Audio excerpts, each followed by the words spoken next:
obviously tremendously excited about this class. In terms of filling needs, I think not just for guys that are going to be competitive this next year, but really for filling needs down the road and making sure that we're kind of growing guys up in positions. And we did something different this year. I didn't mention it in the luncheon.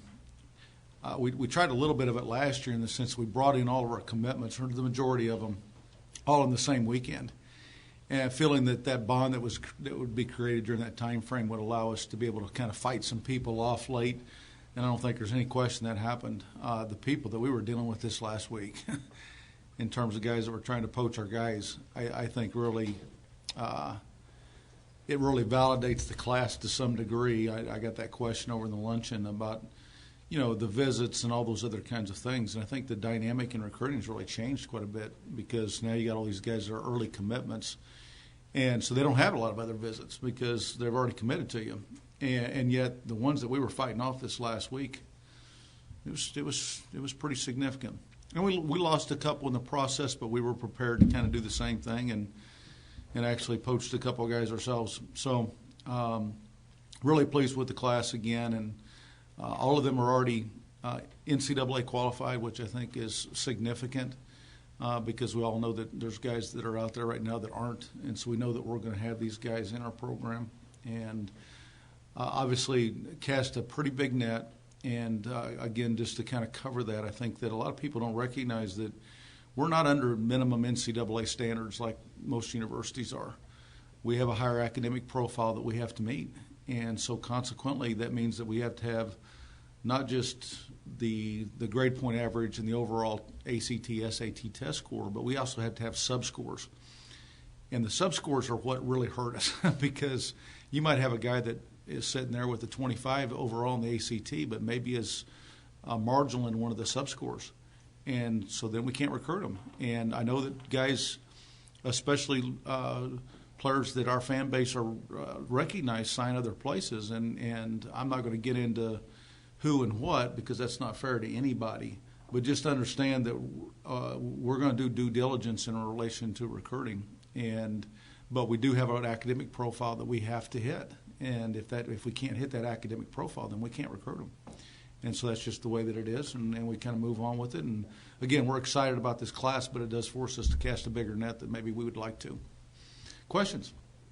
I know promoting that you guys are a tight-knit group, a family atmosphere. It's not, I guess, a sales pitch. It's what you believe in.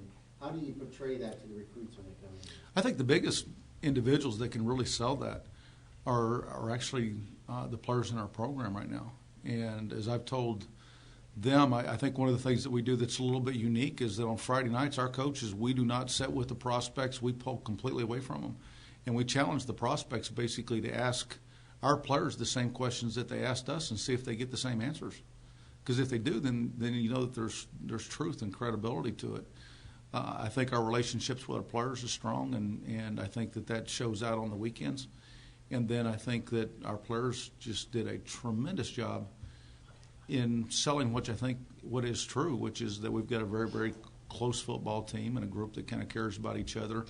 And I think ultimately, more than anything else, that people make places special. And I'd rather have that differential advantage than any other in relation to recruiting, is that you've got a close football team, and because I think that sincerity always shows out. You signed 3 quarterbacks in this class, the most of any class that you've been here. I know that Anthony Monken, you'd already had the 2 whenever he came along. Were you planning on signing 3, or is it 2 and then he came along? Right. No, we were looking at signing 2, and I think that one of the things that I mentioned over in the luncheon was the fact that it's the first time that we've really had, which is exciting for us, is this best available category, to where you've already kind of filled your needs. In the past, we've had to recruit to balance out positions, to balance out classes, to do the things that we needed to do in order to make sure that we had this really, really solid foundation that we could build on for years and years. And but we had this best available category this year with about 5 guys that are in this signing class. That while it looks like we signed more, the reason why we signed more in one position than maybe normal is just because we felt like they were the best available guy out there at that point in time. The better programs that I've been a part of we've recruited increasingly to that best available category every year because you felt like that your needs were met. Now, most of the time, those best available guys need to have some versatility, that they can play multiple positions in your mind in relation to their athleticism, their intellect, whatever. And I feel really good that we've got some versatility in this class, too, in relation to guys that can be crossover guys. So, speaking to some of those guys, like Monken, he's the spread type of guy in the high school system that he was in. Do all these guys possess some of the same capabilities being in like a spread type of team in high school, or what are their distinguishing factors that kind of they differ? Well, I think that, and I think that's what is unique about the quarterbacks is I think they are different. I think they are unique. They were all in spread systems, but spread systems have gone down so many tangents right now. I mean, it's not like, there with the wishbone, everybody was in the wishbone. They were running the same plays, and it looked the same. Same thing with the run and shoe. The spread thing has gone off in all different directions. You have Auburn spread, which is much different than Baylor spread, which is much different than our spread, which is much different than Texas A&M spread. I think all the spread quarterbacks have got to be able to have the ability to be able to create on their own in relation to that ability to be able to move outside the pocket and throw. And so all of them have to have the ability to have that have feet, that have an awareness, a presence about them. And I think we did well with all three of the guys along those lines. But I think as you watch their video, you see Garrett, who runs and throws, and you see Anthony who's more in the pocket based off the spread they were running in high school. You see Isaac, who's didn't throw as much as he did run. And so I think all three of them have got opportunities to be competitive. Otherwise, we wouldn't have recruited them. And again, some of this helps when you have guys in camps too, at all positions, because some of the things that maybe they weren't able to do in high school, we had an opportunity to see them do it in camp. And there's so many different systems out there that maybe a young man might be a little bit out of position, and that he's going to be this after him being in our camp. Maybe in high school they had maybe an offensive line they couldn't protect, so they couldn't drop back. It's not that a guy can't drop back. It's, and be a pocket passer. It's because his high school offensive line didn't allow him to be a pocket passer. And so, those are the things that I think that camps do, and that's, over half of this class they were in our camp. And so I know exactly what I'm getting, and I'm excited about that because we've already had them in camp where we've been able to see guys do things that we needed to see them do. Since you've seen them in camp, 2 of the 3 have had to play both ways in high school. Do you think that if somehow you have a lot of depth at quarterback, they might move to a different position, or are they pretty much bona fide quarterbacks at this point now? Well, I don't know. We'll see. I think that, again, I think you're looking at how they come in and compete, and that's kind of what we're looking for. And all these guys have got great hearts and very competitive people. I do like recruiting quarterbacks, and I do like recruiting running backs. And the reason why, and especially in those best available categories, is because most high school coaches are going to put their best football players at quarterback or running back, depending upon their style. And so consequently, those are the guys that, that coach felt like was one of their better football players. Not just an athlete, but one of their better football players. And I think that, again, if you look at some of the programs around the country that have had success over the years, many times it was built around these guys that were recruiting quarterbacks and running back type of guys. So we'll see how it plays out. Coach, in the past, you've shown that the best player will play no matter the classification. Mm-hmm. In terms of this program and where it's come now, is it going to be harder for a true freshman to make his way onto the field? Well, I think it is more difficult now, and that's, again, that's a good thing. That's not a bad thing. I think sometimes guys think, well, this guy's going to be an impact freshman, and we might have some of those, but the impact freshmen generally come in bad programs. I mean, you want to see guys that make impacts as freshmen. And that doesn't mean that some of them aren't elite guys. I'm just talking about the majority of programs out there. The reason why they're starting freshmen is because the program's not very good. I think we're at that point to where it is much more difficult. And I've told all these young people, there's more competition. I don't care who plays. I can't. As I've said before, my little girl, she loves Christmas. And that's the way she gets to have Christmas is by me putting the best players on the field. So we don't care who plays, but it is more difficult now, I think. And, this last year we only had one true freshman that played. Now, obviously, that's not a precursor to what happens this year. Again, I don't care.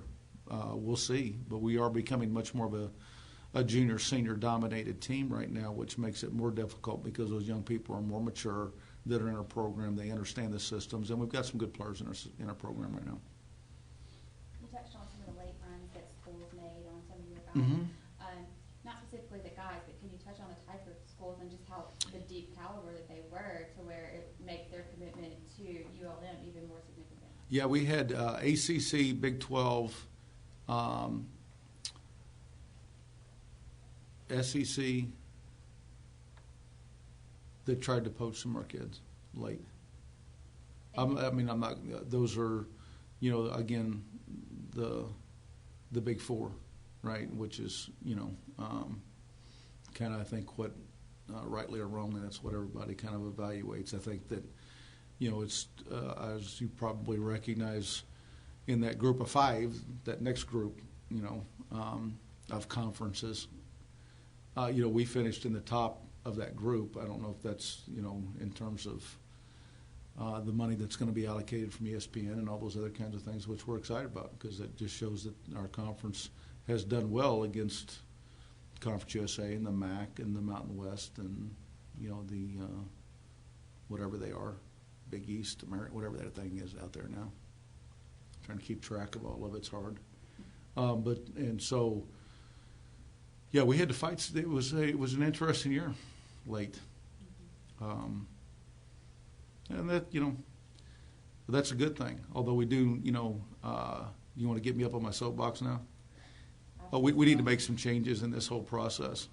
I think all of us as coaches recognize this process needs to change, and there's a lot of legislation out there right now that the American Football Coach Association is pushing to change some of these processes that we're going through right now. And while these things become more noticeable as the NCAA pushes some of these projects forward, understand that most of these projects are projects that have been pushed forward by the coaches, trying to make this whole process a cleaner process, a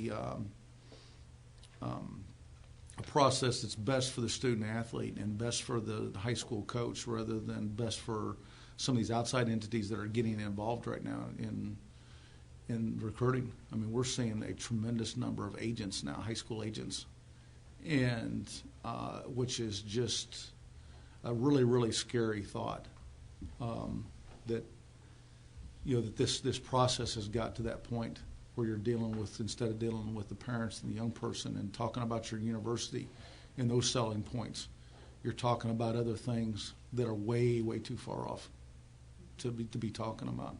And it's been working its way through for the last 10 years, and it's become just ridiculous. And there are things that we need to do to make sure that we don't turn into this professional proving ground.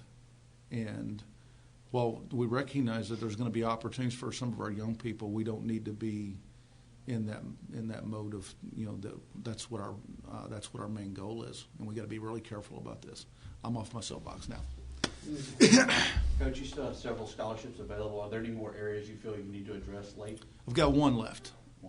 Scholarship left. So we're going to sign 22, and that's what we did. We have some young people in our program currently that I think are deserving of walk-ons that are in our program that are deserving for competing for that. Excuse me. And I want to continue to do that. I think we've continued to see you can have 85 full scholarships at this level. I want to have 105. Well, how do you get to 105? You make sure that those other 20 individuals, because you're limited to 105 squad size, those other 20 individuals that maybe aren't on scholarship are guys that were undervalued and are competing for that scholarship. So you've got 105 players rather than 85. And I believe we've put 15 players on scholarship over the last 4 years that were walk-on guys because they were contributing, they were playing major roles. And I'm hopeful that with that kind of track record that we're going to, as long as I maintain that kind of mentality, that because there's an awful lot of players today that are good players that were out of position, that didn't sign someplace that we want in our program, and that we know are good players. And some of those young people have already come out today and said they're coming to ULM, and that's a good thing because they recognize that we don't just say it, we've actually done it in terms of giving guys scholarships that want to play at a very, very high level that, again, were injured their senior year and missed their senior year, or were playing out of position in high school, and so their recruitment level was at a lower level because they were not out of position for that high school coach. I'm not questioning that. Outside of their position of what they're going to be in college. And so we've got one out there, and so we'll kind of see what we want to do with that as time progresses. So many of your commitments seem to have come earlier on, Mm-hmm. talking to some people, and for those guys to stick with you, even whenever the allure of one of the AQ conferences come along, how confident does that make you feel that, I know how much homework you do on that people don't see on what type of kid you're getting, Mm-hmm. but how much more confident does that make you feel that these guys that were announced today are even a better fit for your program? Well, I think it's very, very significant, obviously, because I think that, again, I think that it bodes well in relation to us selling kind of what we are and the type of people that we are and the type of program that we want to be in. And we don't have all the shiny stuff. And so for this group to turn those people down, that tells me that they're into the relationship part, which, again, is what we can sell. And because I think it's accurate, and I think they understood that. And so that I think when they turn down some of the programs that have the shiny stuff and, fountains in their locker rooms and all those other kinds of things, because they weren't about necessarily the fountains, they were about wanting to do something special with a bunch of other people that they cared about. That's great, because that's that's the kind of people that I want to be around, and not people that want to they're going to go someplace because they have a nice fountain. And looking at your signing class, you're one Louisiana boys right down the road at Sterling. Uh-huh. I know Cody McGuire committed very early on. I think he's been a 2-year commit, it seems like. With him being a local kid and your Louisiana kid, as he told me this morning, he's repping the booth. So with knowing that he's committed here for so long, I know that there's been a lot of times you've been able to evaluate him, but as he continues to get better, just what type of player do you feel like you're getting with him? I think we're getting a great player. I think we're getting a guy that I think all his best football's ahead of him. I'm anxious to watch him grow. I know that I'm talking about from a physical standpoint and a maturity standpoint in relation to the weight room, but also just the systems and understanding the systems, because he's a very bright young man. I think he's got the two things that you're looking for on defense is those guys that can get there in a hurry and get there in a bad mood, and he has both those abilities. And so I'm anxious to watch him physically kind of grow up. Repping the boot, huh? Yeah, I like that. How about that? I wish it wasn't like that, but again, we're dealing with. I think that I'll say it because it's out there. 7% of the state population of seniors meet our academic requirements. That was my next question. Yeah. It was 7%. 7% that's coming from the admissions office. So I'm assuming they're accurate along those lines in terms of what we have to meet. And so that's a pretty small sample size in relation to being able to recruit from. Mm-hmm. I actually pulled up the border regions. Mhm. requirements, and some of the things that are significant, like you said, is some of those sub-scores.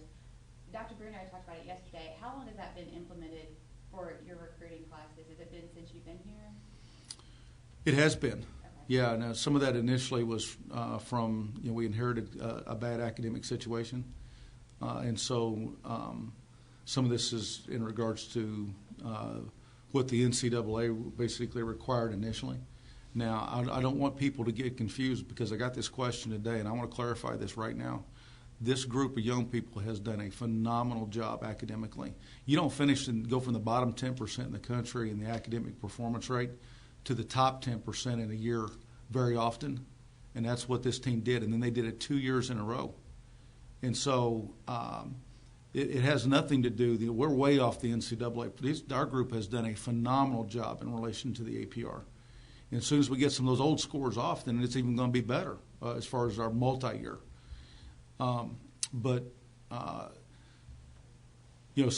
we've been under these standards the whole time, and that does limit the recruiting pool. There's no question.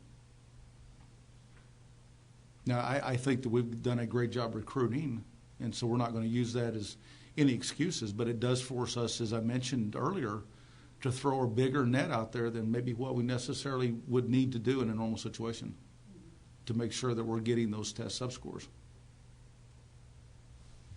Is there a bigger challenge just looking at the requirements that are bigger than others along the criteria that students have to meet?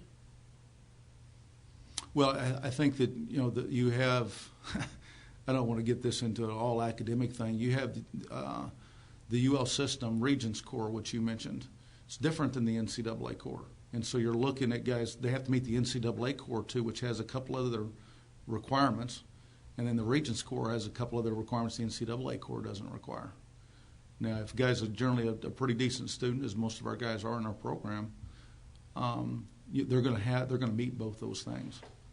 But there are time periods certainly when you have someone that meets the NCAA core requirements but don't meet the UL system Regents requirements.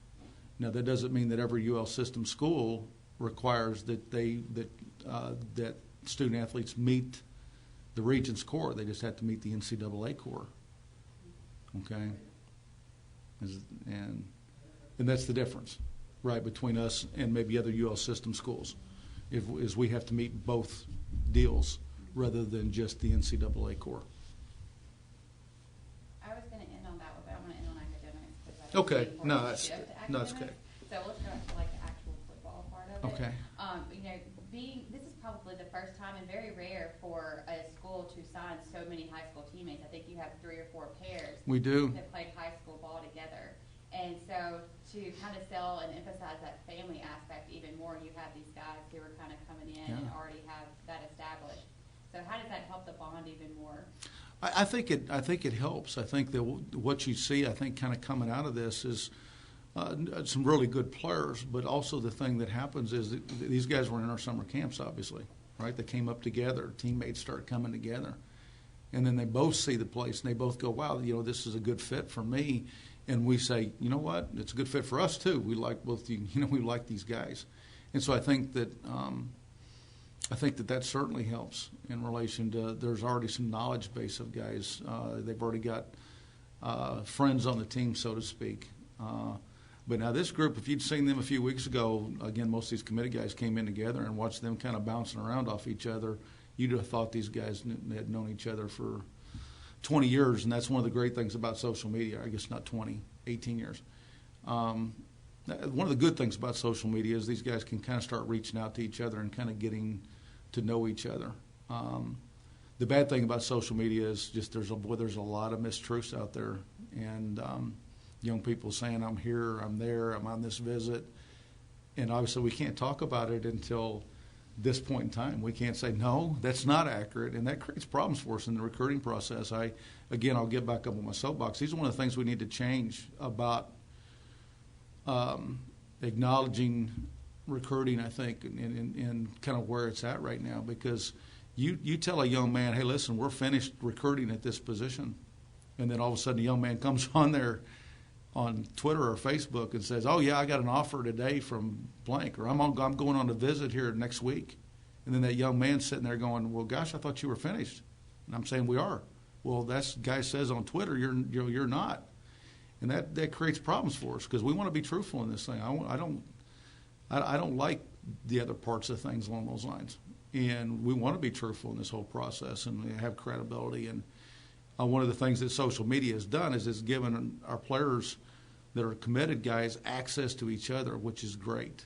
The bad news is that we're getting this other byproduct of it, which is a lot of untruths that are out there. I couldn't believe where some of this stuff was going this last week and how things went. And, you know, even guys that said they still had an offer from us whenever they didn't have an offer from us anymore. And I'm like, you know, because we'd already moved on. We'd gone someplace else. We'd gone a different direction. And they didn't have a choice to come here, whether they wanted to or not, and yet they still acted like they did. So we've got some things we got to clean up as a group right now, and we will. This, you know, the coaches want to do some things. The NCAA wants to work with us on it.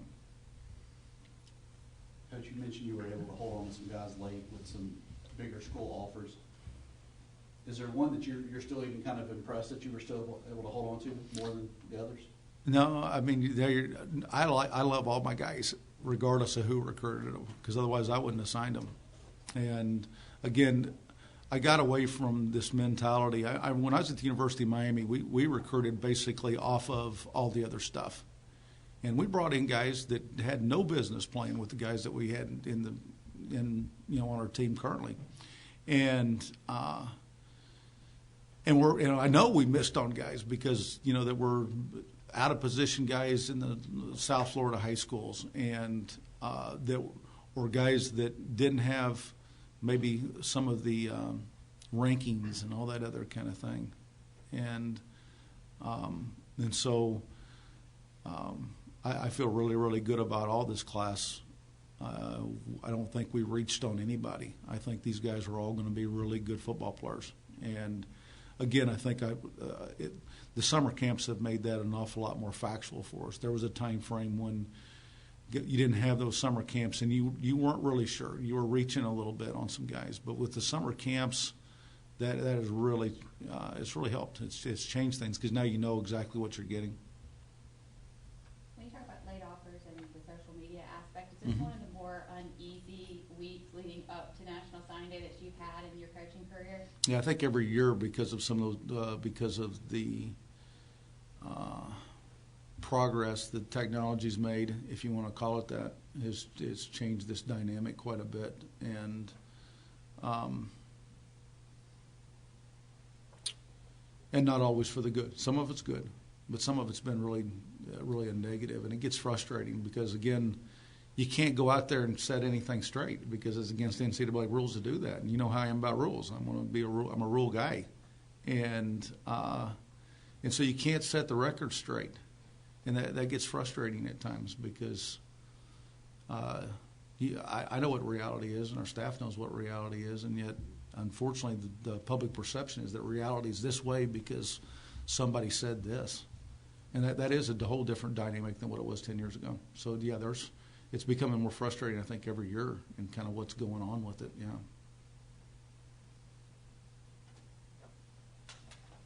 Any other questions for Coach Berry? Thank you. Thanks, Coach. All right. Ready for next year? I am. Put a ball down, please, somebody.